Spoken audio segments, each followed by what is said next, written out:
হযরত আলী রাদিয়াল্লাহু আনহু বলেন, নবী করিম সাল্লাল্লাহু আলাইহি ওয়াসাল্লাম ইরশাদ ফরমায়েছেন, তিনটি কাজে বিলম্ব করিও না।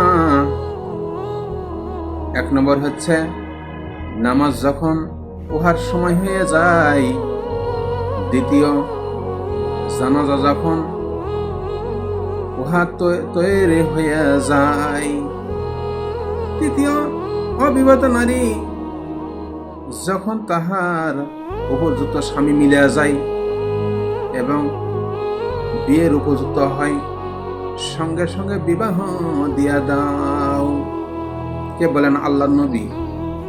কিন্তু আমরা বড়লোকি কায়দায় মেয়েদেরকে বেশি লেখাপড়া করাচ্ছি।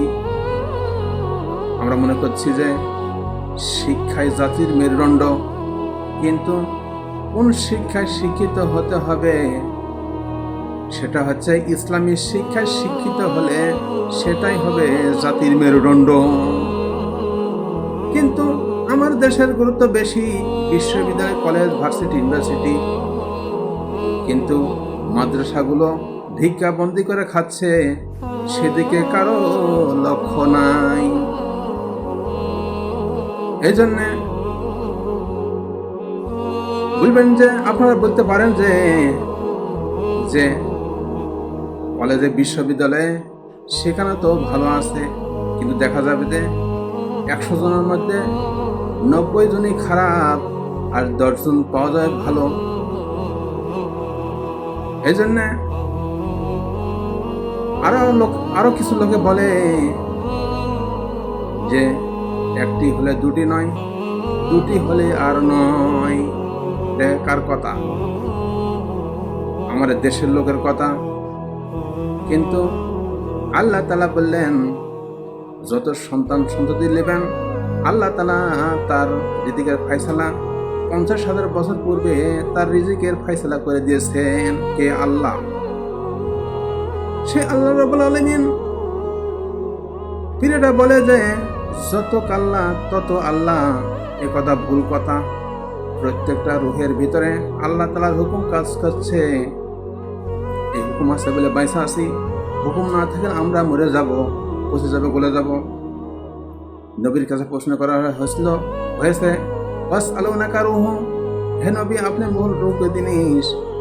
আল্লাহ নবী বললেন, কুলিবু আমরি রব্বিকুম, রূহ হচ্ছে আল্লাহ তাআলার একটা হুকুম। এই জন্য আল্লাহ বললেন, দেখেন, লাহু মাকালিদুস সামাওয়াতি ওয়াল আরদ ইয়াবসুতু রিজকা লিমান ইয়াশা।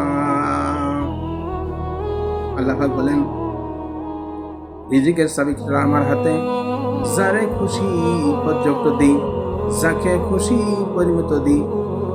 রিজকের চাবি কাঠি আমার হাতে, সবার আমি খাওয়াই।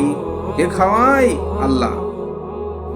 সেই আল্লাহ রাব্বুল আলামিনের কাছে আমরা শুকরিয়া করি, আলহামদুলিল্লাহি রাব্বিল আলামিন। এই জন্য আমরা বলি, আল্লাহ খাওয়াই, আল্লাহ পড়াই, আল্লাহ সুস্থ থাই, আল্লাহ সুস্থ করাই, আল্লাহ টাকা দেয়, আল্লাহ পয়সা দেয়। লা ইলাহা ইল্লাল্লাহু মুহাম্মাদুর রাসূলুল্লাহ। আল্লাহ ছাড়া কোনো মাবুদ নাই।